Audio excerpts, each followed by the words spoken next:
दोस्तों नमस्कार। उत्तराखंड में एक ऐसा भी पर्व है जिस पर्व को उत्तराखंडी लोग काफ़ी हर्षोल्लास के साथ मनाते हैं।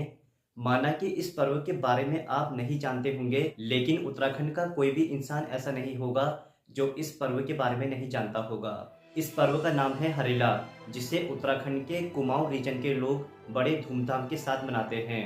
हरेला को दिवाली, होली या क्रिसमस की तरह नहीं मनाया जाता है, बल्कि यह त्योहार हरियाली के रूप में मनाया जाता है। इस त्योहार को मनाने का मेन उद्देश्य हरियाली के साथ साथ सुख, समृद्धि और पर्यावरण को संरक्षित करने से होता है।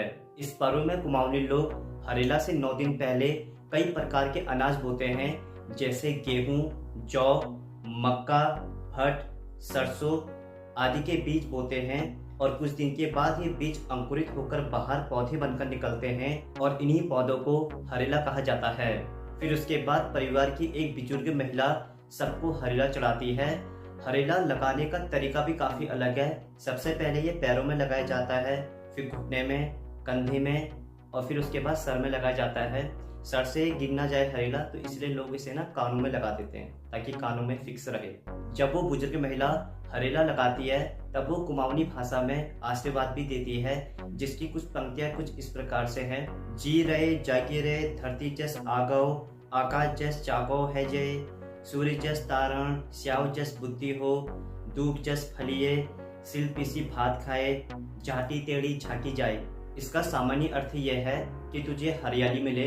इसका अर्थ यह है कि तुझे अनाज की कोई कमी ना हो, तेरे पास सब कुछ रहे।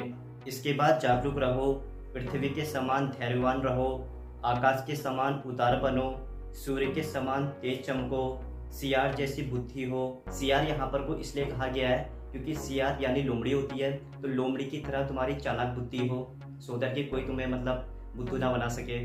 धूप की तरह फैलो, क्योंकि धूप एक ऐसी चीज होती है जो काफी तेज गति के साथ फैलती है। इसी प्रकार से तुम भी अपने जीवन में धूप की तरह फैलो और इतने दीर्घ आयु बनो कि जब तुम्हारा अंतिम समय हो तो भी तुम अपने दांतों से खाने को खाओ। क्योंकि मोस्टली क्या होता है कि जब बुढ़े हो जाते हैं तो हमारे दांत नहीं रहते हैं, तो इसमें यह कहा गया है कि तुम्हारी आयु इतनी दीर्घ आयु हो कि तुम अपनी जिंदगी के अंतिम समय तक खाने को अपने दांतों के साथ चबाकर खाओ और शौच जाने के लिए तुम्हें लाठी का प्रयोग करना पड़े। इसका अर्थ यह है कि तुम इतने लंबे आयु तक जियो कि जब तुम शौच करने भी जा रहे हो तो तुम्हें लाठी की जरूरत रहे, यानी कि 100 साल तक जियो। तो दोस्तों आप समझ ही गए होंगे कि हरेला में बुजुर्गों के द्वारा कितना ज्यादा आशीर्वाद मिलता है, तो इसे हम एज ए आशीर्वाद के त्यौहार के रूप में भी कंसीडर कर सकते हैं। तो इसीलिए उत्तराखंड के लोग हरेला को बड़ी धूमधाम से मनाते हैं, क्योंकि इसमें हमें बुजुर्गों के द्वारा इतना ज्यादा आशीर्वाद मिलता है। वैसे तो हरेला साल में 3 बार मनाया जाता है, जिनमें चैत्र, श्रावण और आश्विनी में इसको मनाया जाता है। चैत्र का अर्थ मार्च से अप्रैल होता है, श्रावण का अर्थ जुलाई अगस्त होता है और आश्विन का अर्थ सितंबर अक्टूबर होता है। लेकिन श्रावण यानी जुलाई के समय में हरेला पर्व को सबसे ज़्यादा प्रायोरिटी दी जाती है, क्योंकि ऐसा कहा जाता है कि भगवान शिव को सावन का महीना ही सबसे ज़्यादा पसंद आता है। इसीलिए साल में श्रावण के समय में ही हरेला को सबसे ज्यादा प्रायोरिटी दी जाती है। दोस्तों अब आप सोच रहे होंगे कि हरेला पर्व को उत्तराखंड में इतनी ज्यादा प्रायोरिटी क्यों दी जाती है। आखिर इतिहास में ऐसा भी क्या हुआ था कि उत्तराखंड के लोग इतने पुराने समय से लेकर अब तक इस पर्व को काफी धूमधाम से मनाते हैं। तो आइए इस स्टोरी को मैं आपको आज बताता हूँ। उत्तराखंड में हरेला 9000 BC से मनाया जा रहा है, जिसमें आप हरेला की टाइमलाइन को देख सकते हैं, जिसमें क्लियरली मेंशन है कि 9000 BC से 7वीं शताब्दी तक हरेला को काफी हर्षोल्लास के साथ मनाया जा रहा है, वो भी इतने पुराने समय से। तो उस समय के हिस्टोरिकल डेटा बताते हैं कि आज से 10,000 साल पहले उत्तराखंड के कुमाऊं रीजन के कुछ इलाके ना काफी सूख चुके थे और वहां जुलाई तक भी कोई बारिश नहीं हो रही थी, जिससे लोगों की फसलें खराब हो चुकी थी। तब उत्तराखंड के कुमाऊं रीजन के लोग भगवान शिव की तपस्या करते हैं और उनसे कहते हैं कि हे शिव, यहाँ बारिश कर दीजिए ताकि हमारे फसलें उग सके और हमारा जीवन यापन चल सके। तो भगवान शिव उनकी कठोर तपस्या को देखते हैं और प्रसन्न हो जाते हैं और वहां पर वो बारिश करवा देते हैं।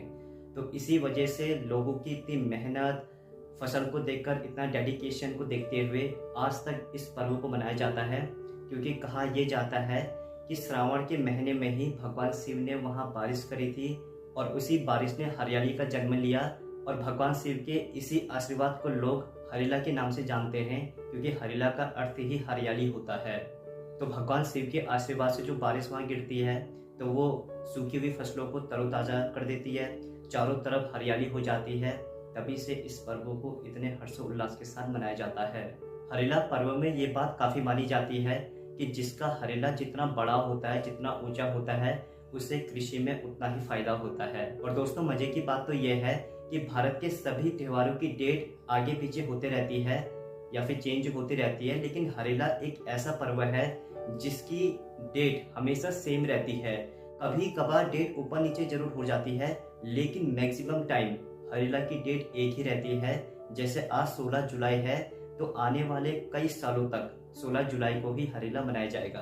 तो दोस्तों हरेला के बारे में जानकर आपको कैसा लगा, प्लीज़ मुझे कमेंट्स में ज़रूर बताइए। और यदि आपको हरेला के बारे में कुछ और भी पता है तो अपने सुझाव मुझे कमेंट सेक्शन में ज़रूर दीजिए, ताकि हमारे बाहर के सब्सक्राइबर्स को भी इस हरेला पर्व के बारे में और अधिक जानकारी मिल सके।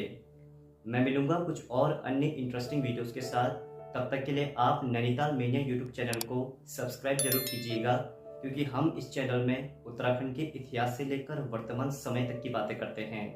बहुत बहुत धन्यवाद दोस्तों।